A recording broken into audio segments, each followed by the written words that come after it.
All right, YouTube, what's up? All right, so back to them trying to steal my Challenger, right? So, first of all, SRTs, RTs, Hellcat, anything Hemi Mopar is the number one stolen vehicle in the country right now. I don't give a fuck what anybody says, man. As far as Hyundais and Kias, they're just stealing them for joyrides and drive-bys and robberies. They're not stripping them things to skeletons where you never see them ever again. Okay? But that's what's happening to the Hemis, man. They're worth a lot of money. But if you're doing this, you should be going after strictly Hellcats. Even though the 6.4 motor is junk and it can't handle boost, still, that's what you need to be going after. Okay? So, I chase Buddy off, chase him down the street, get him up out of my area, right? And I go back to living my life. I'm not thinking nothing of it. I'm like, there's no fucking way that this guy will come back. There's just no chance of it, right? So the day goes by. Now remember, the incident happened at 6 in the morning, around 6 in the morning. So now it's like 8:30 at night, right? I'm chilling, doing something in the crib. All of a sudden, Jeff comes knocking at my door again. He said, "Hey, Nick, your door's open." I said, "Jeff, I just locked my door, bro. I just literally went outside, took a $20 bill that my wife left in the center console, because I said, you left some money in the car? Oh, okay. They're trying to break in the car and you leave money in it. So I go get the 20. I lock my car, the passenger side. I go in the passenger side door. I go in the center console, grab the 20. I lock the door. As I'm turning around, walking in the building, I turn around and look at the door again, just to make sure it's closed, right? For some reason. And I lock my car twice with the key fob, right? So I'm thinking to myself, what? And I'm questioning Jeff again like a dumbass. But I don't question Jeff long. But in my mind, I'm thinking, nigga, are you crazy? And so I'm like, okay, throw on my shit. I go outside. My door's open like an inch. I said, what the fuck? How is my door open, but my alarm didn't go off? I said, what? So I go in the crib. I realize whatever's going on, I don't fully understand. So I go in the crib. I get my wife. I do what I do. I come back outside. Now, remember, last time I came back outside, I spun the block and caught Buddy, right? So I come back outside like the Tasmanian devil, though. Like, oh, you punk ass, you want this shit? Bitch ass motherfucker, you want it? You want this shit, bitch? Right? Just tripping. All of a sudden, I get in the car and I just leave, though. I don't try to look for him. I don't do none of that. I just leave and I don't come back. Right? So I leave and I don't come back because I don't know what's up. I go over north, right?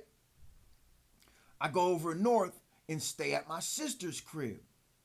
Because I know, but I speed though too to make sure that I can't be followed. But I also know that you ain't really gonna want to come over there fucking with no cars, man. Now, South Minneapolis is one thing. North Minneapolis, now you're just tripping, bro. And I already know you fucking with my shit. So I go over to my sister's house, post up, I don't sleep a wink. I don't sleep for shit, right? I come back the next day, and remember, it had snowed. It had snowed from the time of 6 in the morning to the time of 8. It had snowed, right? Now, it had snowed. So when I came back home, I parked my car and I started thinking. And I started looking and I started seeing footprints in the snow rotating around the perimeter of my building when they shouldn't have been there. Nobody walks in this area commonly, right? So I'm like, oh, what the fuck? I start tracking these footprints and I see exactly what they're up to. I only get one set of footprints rotating around the perimeter. Okay? Then there's another set of footprints over by my car. So I'm like, fuck. They have a signal amplifier. They have technology. That's how he opened my car without my alarm going off. They're trying to start my shit and drive off, or else they're trying to make a key fob right there. You have to plug into the glove box. In the glove box, there's a little plug where you plug in this machine that only a locksmith is supposed to have. Okay? It's like $1,000. You can buy it though. You plug it into the fucking thing, to the input, and you start programming your own key. It takes anywhere from, I think, 5 to 15 minutes, depending on how fast these people are. I've seen people start cars and drive away within 20 to 30 seconds, though, using a signal amplifier. So whatever they were using, I feel like they weren't that good at it, because it doesn't take that long. Y'all should have had my shit. You had 2 chances of me being unaware that you had technology trying to steal my whole car, and you still failed. Okay? So I track their feet, and I see exactly. Once I see their footprints, in my mind, I know exactly. I can see what they're doing. Now I'm inside their heads. And I'm like, oh, fuck, okay, I see what's up. So what I do is I pull relays out so my car won't start. I pull fuses, I pull relays, I install a kill switch. Okay? So there's no way you're getting that car started. Okay? Now, so I go get cameras and I set a trap. Right? I set a trap. And at 2:07 on a Saturday, he tripped my alarm. And I didn't realize it right away because it came into my cell phone. It sounds like a text message. I was like in the kitchen cooking a pizza or doing something, about to make a YouTube video, and something told me, right now ain't YouTube video time. We're not, nope. I gotta focus, right? So obviously this is me sensing this person, but not really knowing this, right? So all of a sudden, come about like 2:40, I walk out of my apartment, I go to leave, but what I did is I took the batteries out of my key fob. So my key fob was not sending out a constant signal. Your key fob is always sending out a signal. Okay? So once a person gets within a certain distance with this device, it actually looks like a big antenna if they make it right, and kind of almost like a Christmas tree type thing. And they hold it up and it pulls your signal from like 20, 30 feet. Then it bounces, it amplifies the signal to their homie who's sitting at your car about to open your door with his little device. Okay? So there's 5 ways to steal a Challenger. I can beat 4 of them, but I can't beat a tow truck. Okay? So I go walking out to my car, and it had snowed again. Or no, it didn't snow again.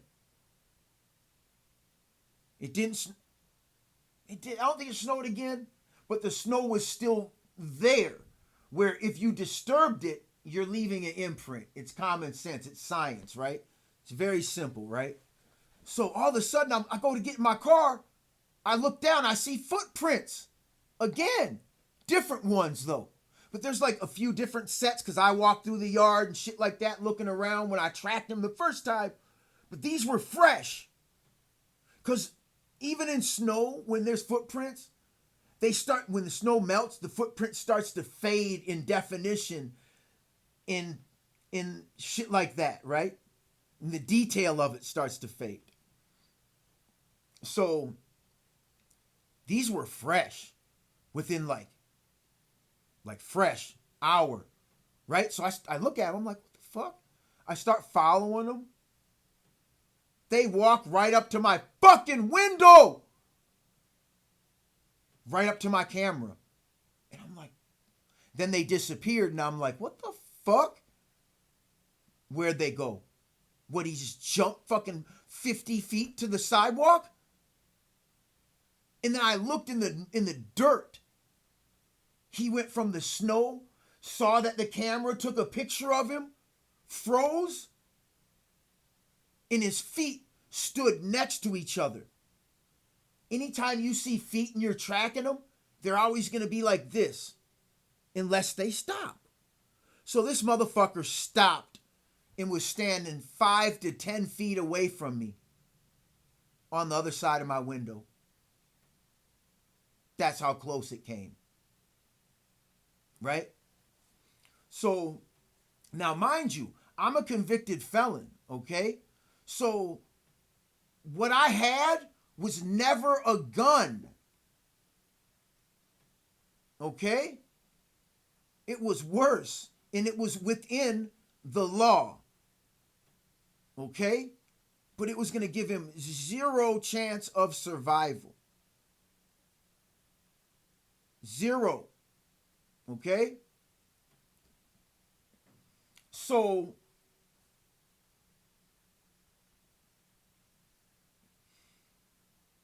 that right there, I lost it. So I tracked his feet print through the mud, through the dirt, which is harder. And they walk right up to the front of my building. He was trying to pick up the signal to my key fob and became confused when he knew I was home, saw my car out there, and couldn't pick up a signal anymore. It caused him to get closer and closer and closer and walk right into my trap. Now, by the grace of God, I missed him because I was just going to kill him. It wasn't going to be nothing to talk about. I have a picture of him. I'll show you guys. And you're going to see exactly why I wasn't going to even, there was nothing to talk about. You know, I'm going to bludgeon you to death with this heinous medieval weapon. And the police are going to be like, I've never seen anything like this before. His head was going to be over there. His arms were going to be over there. His cock was going to be in his mouth. You know, his arm was going to be up his ass. It was going to be bad for him. Okay? You got to make an example out of people sometimes. And just a regular death just doesn't say shit these days. Okay? I'm not the person you want to get caught by, ever, for any reason. Okay? And I think you guys know that. Anybody that knows me, they know that for sure, how lucky this person got. Right? So, I get in my car. I start running up on anybody I see in my neighborhood. What's up? Is that your homie? Is that your bitch ass homie in the hoodie? Killing him. What's up? Is that your guy? I'm killing him. Tell him I'm killing him. And they know that I'm letting you part of that too. And I'm sure some of these people I was wrong about, but I'm sure a couple of them I was right, because there's 3 to 5 of these individuals. There's 3 to 5 of them. Remember in the first story how I asked the lady at the bus stop that was wearing the black hooded sweatshirt, hey, you seen a motherfucker in a black hoodie?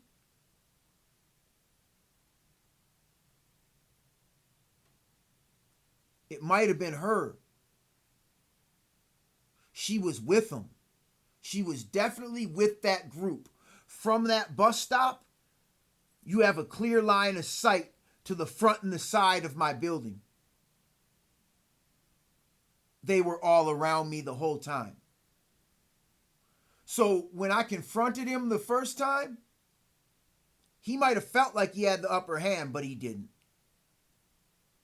He didn't. He never did. Now, when I came outside, I knew every time I came outside, I was risking my life. I was aware of the fact I can die by confronting this person for trying to break into my car. If you try to catch me doing some shit, bro, I'm gonna kill you or some shit or fuck you up. You're not catching me. Okay? So I knew this situation threatened all of our lives. Everybody's life was in danger in this situation. Okay? So I'm like, I'm seeing the scope of this, right? But I just will not call the police under any circumstances, which is going to make me guilty when I decapitate this motherfucker and, give him fucking, cut him into 7 different pieces. They're going to say, bro, that's revenge, not self-defense. And they're fucking right. But the way I feel, it's self-defense. But when in the state of Minnesota, we have a duty to retreat law, which means if 2 people have guns and they get into an argument and it turns into a gunfight and I start shooting at you or you start shooting at me, I'm supposed to run away, call 911 and take cover. I am not to return fire unless I don't have a cell phone, unless my back is up against a wall and I physically can't run. That is the definition of a duty to retreat state. Minnesota is a duty to retreat state. That is what the law is. There is no self-defense. It will always be a second-degree murder. That's why a dude named Jawan Carroll just got 69 years for a shootout downtown where he killed somebody that had a fully automatic Glock switch. They got into an argument. His homie stole on him. Jawan's homie stole on the dude. The dude upped the Glock, started shooting. Jawan Carroll dropped him, but he didn't go down right away. They exchanged fire. 8 people got hit. An innocent kid got killed a block away that just graduated college. Right? So he hires Bruce Rivers, the criminal lawyer, the guy who's all over the internet. But I've been in the criminal justice system since 13, and I've never seen this guy or heard of him one time in my life. And I'm from Minneapolis, Minnesota, St. Paul area.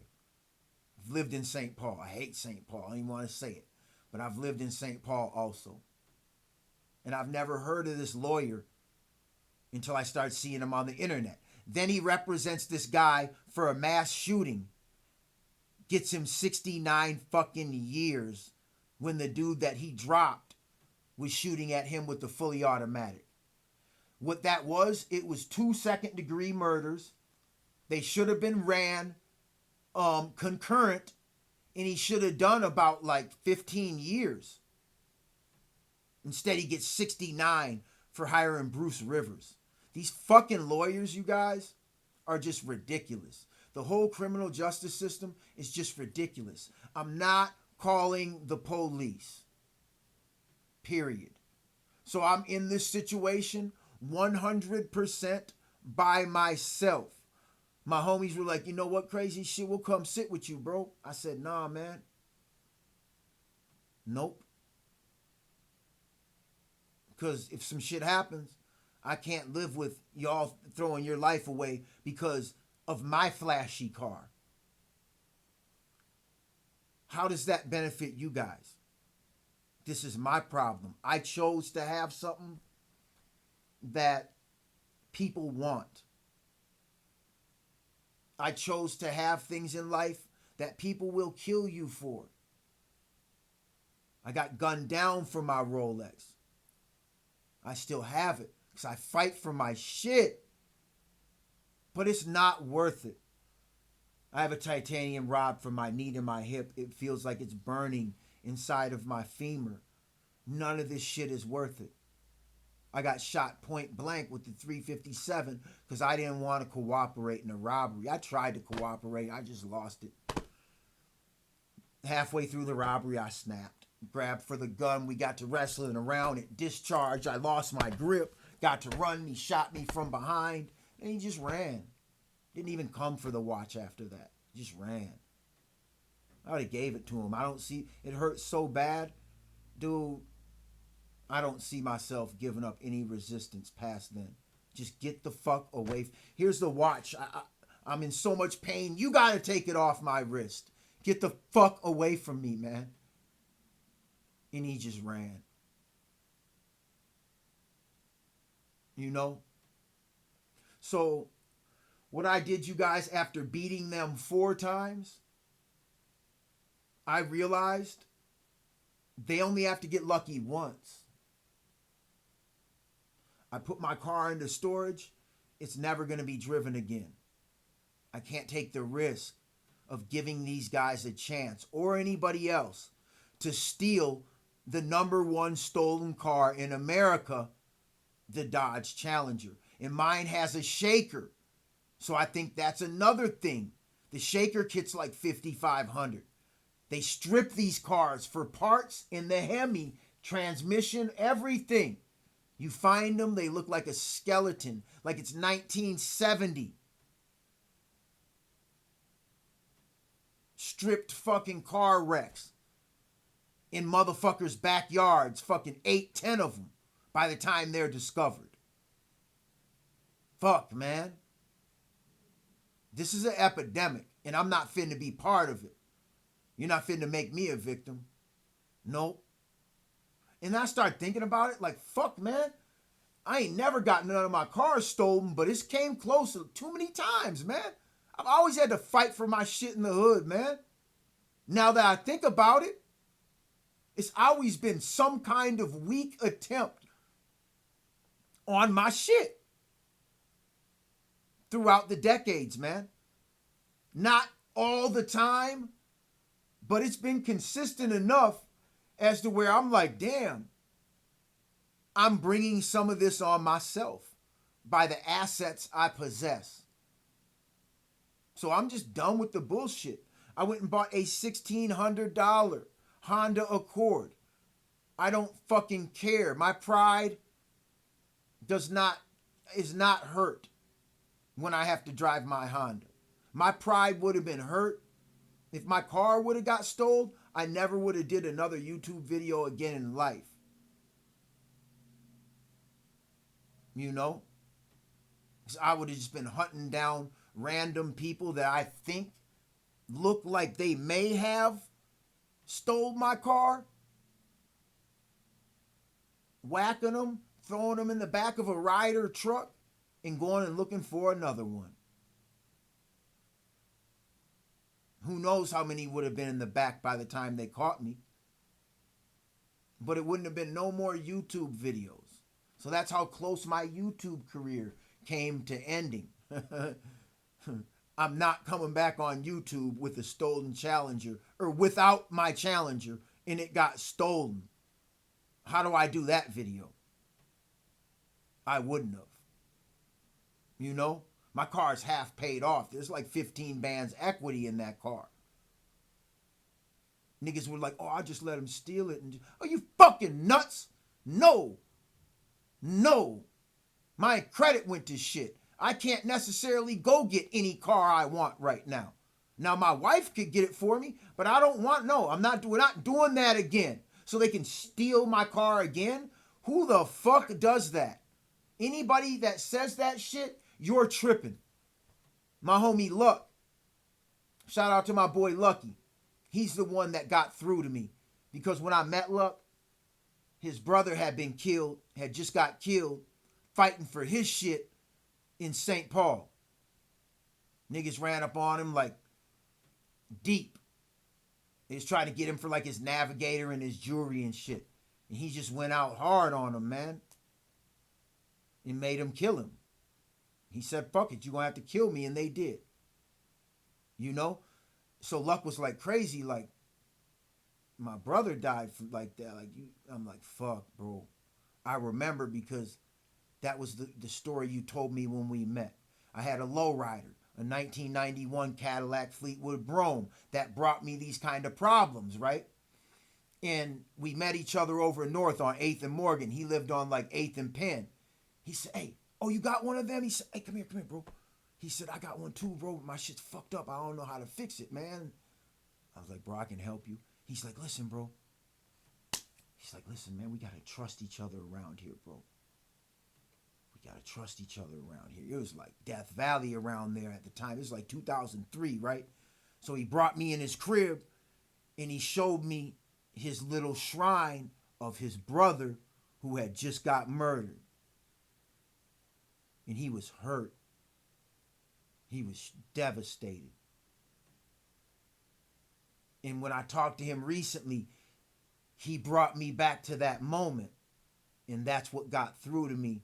That's what made me put my Challenger away and say, you know what? I'm not going to disrespect the lesson that your peoples died to, you know, teaching us. That's a lesson taught and a lesson learned by me. I'm going to learn from his mistake. I'm going to learn from what happened to his brother. I'm not going to disrespect that blessing and that insight, that message. That's what made me be like, you know what? Because at first I'm like, fuck these niggas. Like, oh, it's a wrap. It's a wrap. I'll booby trap my car. You try to start that bitch, that whole motherfucker will go. Don't fuck with me. I lost it. I was going to get them one way or another. Tracked them all around the neighborhood. Found one of their stolen cars that I suspect them. I think they might have been from Milwaukee. You know, found a stolen car in the area, you know, with Wisconsin plates 2 blocks away. You know, like, I talked to the dude who owns a business. He's got cameras. He said the dude went down there. You know, from being able to track footprints and being able to talk to a few people with cameras and seeing them on my own cameras, I was able to track them and get at least a couple of blocks away, and I feel I found one of their stolen cars, you know, that obviously I feel they ditched, you know, but I'm on their ass, man, you know, but they kind of wore me out, and I just got tired. I didn't sleep for like 4 days. I was getting hyper aggressive with people, you know what I'm saying? Power checking everybody and shit, almost like gang banging. Hey, what's up? What you doing over here, motherfucker? Like, and it's not like that in Minneapolis. You couldn't be a bum walking through the alley. You couldn't be at a motherfucker at the bus stop. You couldn't be a motherfucker. You couldn't be nowhere around here. You know? So I just realized, you know what? I just got to be smart. You know? Put the car away. It's winter time. That's probably why I tried to steal my car in the first place. Like, this dumbass nigga don't even care about his car driving in the winter time. You know? That's really not the reason, but I'm just trying to be comical about it. You know? But it's like, man, I give up. You know? Even though I beat them, they beat me. Because I can't drive my car ever again. I'll never feel comfortable with one of those cars again. If you got a Mopar, just put it in the garage or sell it. I'm not going to say let them steal it. I'm not going to say bring it back to the dealership. But you can't have those cars anywhere around any inner city. If you don't have a garage, it's a wrap. If you don't have your own tracking device, it's a wrap. The GPS means nothing. By the time the police get around to trying to find that and all that shit, you guys, that car is going to already be stripped. They're already going to have cut the battery. They're already going to have start taking that bitch apart. They're not going to be able to track it. You have to have your own tracking device somewhere where they're not going to find it immediately. You know? So this is something that I feel I can't combat anymore because of the tow truck factor. Underneath your change box by your shifter, if you pull that up, there's a little red tag. If you pull that red tag, the car goes into neutral and you can push it away. Steering wheel unlocks. There's nothing you can do. Now you can disassemble that. You can have it removed. You can block where they plug in to make the key fob. You can do all that shit and they'll still tow your car away if they want it. There's no way to stop these guys. There's no way to stop them. If they want your shit, they're going to come back no matter what you do to them. Yeah, I never saw the dude I caught the first time again. He's not the one that I caught on the camera outside my window. But there's like 5 of these motherfuckers, man, against me. Against a hyper-aggressive, psychotic motherfucker, and they'll still get me eventually. They know where I live now after I terrorized them like that. Now I gotta move just to be smart. You know what I'm saying? Like, it just don't even matter. And there's more to this story. You know, there's going to be a part 3. And in part 3, I'm going to tell you every fucking thing wrong with the new Mopar generation. Ever since they started making the back in what, 06, 08, I'm going to tell you everything wrong with these cars and you're going to be in shock. You're going to be like, what? Crazy, how is that possible? It's the worst car I've ever owned mechanically. It has so many fucking problems, and it was designed like this. This was designed by engineers that took time to make sure they built a car that was going to repeatedly fail. Because they knew people like me would buy them.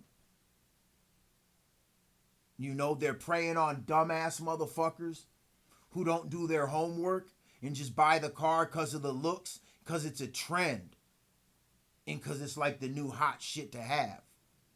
You're going to learn. You're going to learn about that Mopar if it don't get you killed. You know? Now that I think about it, I thought a motherfucker was trying to stick me up at the gas station a few months back. He might have just been straight up trying to carjack me. Which I'm like, they don't do that shit in Minneapolis. Ain't no nigga gonna carjack me. Oh, really? Yeah, this situation humbled me. And I am not easy to humble. Sometimes gunshot wounds don't even humble me. But this shit humbled me. I give up.